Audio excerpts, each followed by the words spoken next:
Good morning বন্ধুরা, কেমন আছো তোমরা সবাই? আশা করছি খুব ভালো আছো। মিষ্টি একটা সকালে তোমাদের সবাইকে জানাচ্ছি অনেক ওয়েলকাম আমার নতুন আরেকটি ব্লগে। এখন বাজে সকাল 7:30। তো এই সময় ঘুম থেকে উঠলাম। দেখো এখন কিন্তু আমার বরকে বলে দিচ্ছি যে একটু বিছানাটা তোল না, হাতে প্রচণ্ড হারে ব্যথা। তোমাদের দাদাভাইকে বললাম যে একটুখানি এই বিছানাটা ঠিক করো, তো ও সবসময় করে না, আমিই করি। তা আজকে মনে হলো ওকে দিয়ে করাই, হাতটা ব্যথা।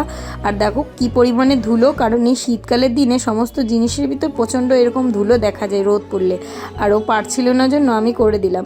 সকাল সকাল এখন এই বাড়িতে চলে এসেছি, ওই বাড়ির বিছানা তোলা হয়ে গেছে। এখন সিঞ্জিনির বাবাকে বলে দিলাম যে একটু গাছগুলোয় জল দাও, কারণ শীতকালের দিনে দেখবে টানের সময় তো গাছের গোড়ায় একদমই জল থাকে না। তো এখন তো যদি গাছগুলোকে যত্ন করা হয়, যখন ফল দেওয়ার সিজন মানে গ্রীষ্মকাল আসবে, তখন কিন্তু ওই আম গাছের বোলটা আসবে। আর ওইখানে দেখো সারে এসে ভেঙে দিয়েছিল ওই গাছটার মাথাটা, কি বলবো, আগের বছর এই গাছটায় বোল এসেছিল। তো এইখানে একটা ছোট্ট মালটা গাছ লাগানো হয়েছে। তারপরে কিন্তু সিঞ্জিনির বাবা সব গাছগুলোয় জল দিয়ে দিচ্ছে।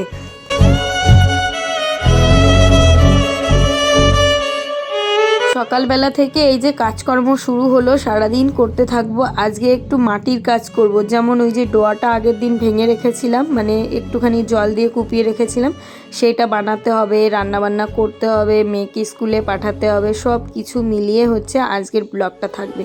তোমরা কিন্তু কেউ স্কিপ করো না, আশা করছি আজকের ব্লগটা তোমাদের ভালো লাগবে। আর আমাদের এই বাগানটায় কিন্তু অনেক এমনি গাছ আছে, যেই গাছগুলো বড় করে পরে বিক্রি করে দেওয়া হয়। তো এখানে একটা কুল গাছ ছিল, সেই কুল গাছটা ভেঙে ফেলা হয়েছে, মানে ভেঙে দিয়েছে।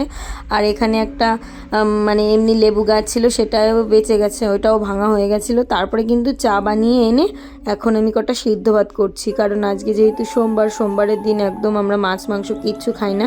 তো তাই ভাবলাম সিদ্ধ ভাতটা করে নিই। আর অনেকটা পরিমাণে দুধ আমি জমিয়ে রেখেছিলাম, মেয়ের বায়নায় যে মা আমাকে একটু পিঠে বানিয়ে দাও। তো আমি ভেবেছিলাম পায়েস রান্না করবো। আর এই দেখো আমার শাশুড়ি মা পুকুরের ভিতর এই শোল মাছটা মারতে গিয়ে ফেলে দিয়েছে, তারপরে আবার কুড়িয়ে নিয়ে আসলো। তারপরে কিন্তু আমি সিদ্ধ ভাত খেয়ে মেয়েকে স্কুলে পাঠিয়ে তারপর ওকে গুছিয়ে পাঠানোর পরে আমি কিন্তু এই যে মাটির কাজ করা শুরু করলাম, কারণ এই কাজটা করতে একটু ধৈর্য ধরে করতে হবে। তো আর মাটির কাজ দেখবে যতটা একটু ধৈর্য ধরে করবে সুন্দর হবে। এই যে ড্রয়ারটা না অনেকটা বাড়তি ছিল, তাই কেটে একটু ছোট করে দিয়েছি। করে সাজিয়েছি আমার এই ছোট্ট কুটিরটাকে। প্রথমে কিছু ছিল না, ওই বললাম শাশুড়ি মার থেকে একটা হাঁড়ি আর একটা কড়াই নিয়ে এসেছিলাম। তারপরে কিন্তু এক এক করে এই সংসারের সব জিনিস আমি বানিয়ে ফেলেছি। মাটির ঘরেও যে সুন্দর করে থাকা যায়, মানে যারা বাস করে তারা কিন্তু জানে। এক জায়গায় হলে আরও একটু ভালো করে থাকতে পারতাম, কিন্তু এই যে দৌড়াদৌড়ির কাজ তোমাদের তো বললাম, তার জন্য একটু আমার সমস্যা হয়েই থাকে। অনেকে তোমরা বুঝতে পারো যারা আমার রেগুলার ভিউয়ার্স, যারা প্রতিদিন দেখো। তো দেখো আমি কিন্তু অনেকটা ডোয়া বানিয়ে ফেলেছি, আবার এখন করব। আমি একমাত্র লেট করলাম, কারণ বর্ষাকালের দিন এই ডোয়ার অবস্থা এতটা খারাপ হয়ে গেছিলো, একদমই মানে ভালো ছিল না। ঢেকে ঢেকে রেখে এখন ভাবলাম না, এই ডোয়াটাকে একটু ছোট করা যাক, কারণ ছোট না করলে আবার বৃষ্টির ছাট লাগলে কিন্তু আবারও ভেঙে যাবে।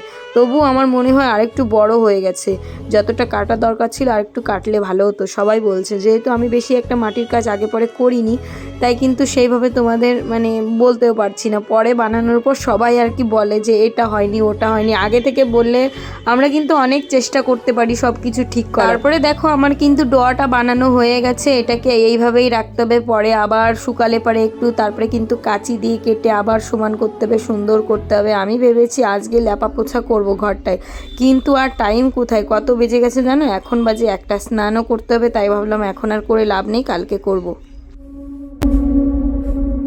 তো বন্ধুরা এইমাত্র স্নান করে আসলাম, আর আমি সমস্ত ওই কী বলে মানে ডোয়াটা ঠিক করলাম। এখন চলো মাটিটা আসছে নি।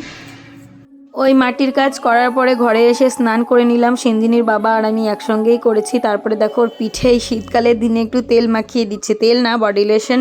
তারপরে ও এখন মানে একটু শোবে, আর আমি একটু মুভি দেখতে যাব। মুভি হচ্ছে পুষ্পা 2। তো টিভিতে দেখবো, ভালো কোয়ালিটির পিকচার এখন বেরিয়েছে, আমি হল প্রিন্টটা দেখেছিলাম। তারপরে কিন্তু দেখো সব কিছু পরে নিলাম, শীতের যা জিনিস। বলো তো স্নিগ্ধ, বলো তো স্নিগ্ধ টিটু। বন্ধুরা দেখো আমরা এখন যাচ্ছি বর্ডারে, অনেক দিন পরে সব সখীগণ মিলে এই যে আছে প্রতিমাদি হাই বলে দাও। তো দেখো দুই ছেলের মা দেখে কি বোঝা যায়। আর এখানে দেখো মেজদি আছে, এই দেখো মেজদি হাই বলে দাও। তো এই যে মেজদি, চলো আমাদের বড় যার সঙ্গে তোমাদের একটু পরিচয় করিয়ে দিই।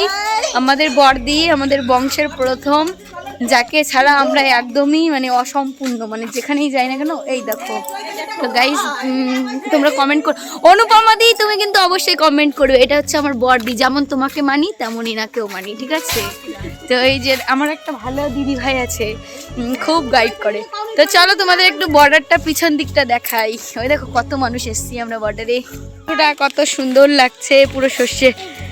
এ বড়দি তুমি একটা রিলস বানাবা নাকি? রিলস দেখো দেখো, পাপা না বেবি সরি, ওই যে চৈতালি, এই চৈতালিকে আমি পরিচয় করিনি, সরি। এই দেখো আমার বান্ধবী। তো দেখো চৈতালি দেখো সবাইকে দেখিয়ে দিলাম। সবার থেকে চৈতালিকে সুন্দর লাগছে, কারণ পিছন ক্যামেরাটা সুন্দর। নতুন বউ লাগছে, সরি গাইস। তো দেখো আমাদের মাঠে কিন্তু এখন চাষ হচ্ছে। এখানে আছে ধনে লাগানো হয়েছে, আর এখানে সর্ষে। তো দেখো আরো পার্টিদের সঙ্গে দেখা হয়ে গেল, কত সুন্দর লাগছে না? আরে সব শাক গোবর, ওই দেখো কি সুন্দর মাঠ, চোখের শান্তি, দূর দূরান্ত থেকে আমরা দেখতে পাচ্ছি। দেখেছো বন্ধুরা? তো দেখো বন্ধুরা, আমরা কিন্তু বান্ধবী আর যারা মিলে সবাই বেরিয়েছি এই যে বাংলাদেশ বর্ডারের এখানে এসে কিন্তু আমাদের ভিডিও করতে দেয় না, তারপরেও কিন্তু জোর করে একটুখানি করলাম, কারণ যেহেতু আমরা এলাকার মানুষ। আর এই দেখো গেটটা লাগিয়ে দিচ্ছে, এখন কিন্তু 5টা বেজে গেছে। এরপরে কিন্তু ওই পার থেকে কেউ আসতেও পারবে না, যেতেও পারবে না। এখান থেকে আর কি তাড়াতাড়ি করে যাওয়া আসা করে, মানে যারা ওই দিকে কাজ করে, যেমন আধার কার্ড লাগে ওই দেশে যাওয়ার জন্য। আমরা এখন বাড়ির দিকে যাচ্ছি। তো অনেকটা টাইম এখানে কাটালাম, আর এখানে হিন্দিতে কথা বলতে হয়, যারা এখানে আর কি জব করে তারা কিন্তু হিন্দিভাষী। আজকে বিকালটা খুব সুন্দর করে কাটালাম, আর একটুখানি পিঠেও বানাবো রাত্রেবেলার দিকে। আর তোমরা কিন্তু অবশ্যই কমেন্ট করে জানাবে তোমরা কে কে বাংলাদেশের বর্ডার দেখেছো, আমার থ্রুতে একটু দেখে নাও। আর তোমাদের এই ভিডিওটা কেমন লাগলো কমেন্ট করতে ভুলবে না কিন্তু। তো বন্ধুরা আমাদের বর্ডার ঘোরা কমপ্লিট, এখন আমরা বাড়িতে যাচ্ছি। দেখো আমরা এখানে এই বিএসএফ এর এখানে কিন্তু কথা বলা তেমন মানে বর্ডারের ছবি তোলার রুল নেই, কিন্তু আমরা বাড়ির পাশে যেহেতু তাই আমাদের একটু দিল। এখন এই সূর্য মামা ডুবে যাবে, আমরাও বাড়ি যাবো। এখন তো বেলাটা অনেকটা বড় হয়েছে, আগে এই সময় সন্ধ্যাও লেগে যেত। তো বন্ধুরা আমরা এখন চলে যাচ্ছি, পরে তোমাদের সঙ্গে দেখা হবে, চলো। কারণ অনেক মানুষ তো সামনেই রয়েছে, ওই যে যাচ্ছে ওরা হেঁটে। আর আমার সিঞ্জিনি দেখো এখানে একা একা দাঁড়িয়ে আছে। সিঞ্জিনি তোমার কি ভয় করছে? তাহলে চলো বাড়ি চলো। তো এই যে আমার মেয়ে, ভেবেছিলাম শাক তুলবো, কিন্তু এখানে মাঠের লোকরা ঢুকতে দিচ্ছে না। বর্দি বলছিল, আমার তেমন একটা শাক খাওয়ার ইচ্ছা নেই, কারণ কদিন থেকে শাক খেয়েই যাচ্ছি। দেখো বন্ধুরা আমি আজকে মেয়ের বায়নায় এই যে 2 কিলো চাল ভিজিয়েছি, জানি না করতে পারবো কিনা। তো এখানে চালটা আমি আগে ভিজাতে দিয়েছি, একটু পরেই মিক্সি করব। আর এখানে আমি 500 মতো খেজুরের গুড় এনেছি আমাদের বাড়ির পাশ থেকে। আর এই যে দেখো উনুনটা আমি লেপেছি আর কি, কারণ পিঠে বানাবো তো। আর এই যে উনুনে গরম জল বসিয়ে দিলাম। তোমাদের সঙ্গে একটু শেয়ার করব, কারণ রাত হয়ে গেছে জানো, এখন 6:30 বাজে। তো চলো আমি মিক্সি করতে থাকি, দেখি কেমন কি হয়। বর্ডার থেকে আসার পরে আমি প্রথমে গেছি চাল কিনতে। 2 কিলো চাল এই যে কুটে নিলাম, প্রথমে ভিজিয়ে রেখেছিলাম, তারপরে মিক্সিতেই কুটে নিচ্ছি। আর জানি না পিঠেগুলো কেমন হবে, মানে কি বলো তো, এসব পিঠে বানানোর ঢেকি ছাটা চাল দিয়ে ভালো হয়, কিন্তু আমি এই যে ফার্স্ট টাইম মিক্সিতে করে করব। অনেকের কাছ থেকে শুনেছি কিভাবে করলে ভালো হয়, যাই হোক দেখি কি হয়। এই দেখো চালগুলো কুটতে কিন্তু আমার বেশি একটা টাইম লাগেনি, 2 কিলো চাল তো মিক্সিতে হয়ে যায়, না হলে ঢেকিতে আবার কে যাবে। তারপরে কিন্তু পিঠে বানানো শুরু করলাম। সত্যি বলতে কি আজকে মনটা এতটা খারাপ হয়ে গেছে, একটা পিঠেও ভালো হচ্ছিল না। আর এই পিঠেটাই না অনেকে যদি জানে যে পিঠে হচ্ছে, তারা কিন্তু অনেকে মন্ত্রও জানে, ওই মন্ত্রতন্ত্রের মাধ্যমে কিন্তু পিঠেগুলো খারাপ হয়ে যায়। আজকে আমি সব কিছু সেইভাবে ফলো করে বানানোর চেষ্টা করেছি, কিন্তু প্রথমের থেকেই পিঠে ফুলছিল না, মন খারাপ। আর এইসব জিনিস যদি না হয় না, মনে হয় কি সব টান দিয়ে ফেলে দিই, একদম ভালো লাগে না।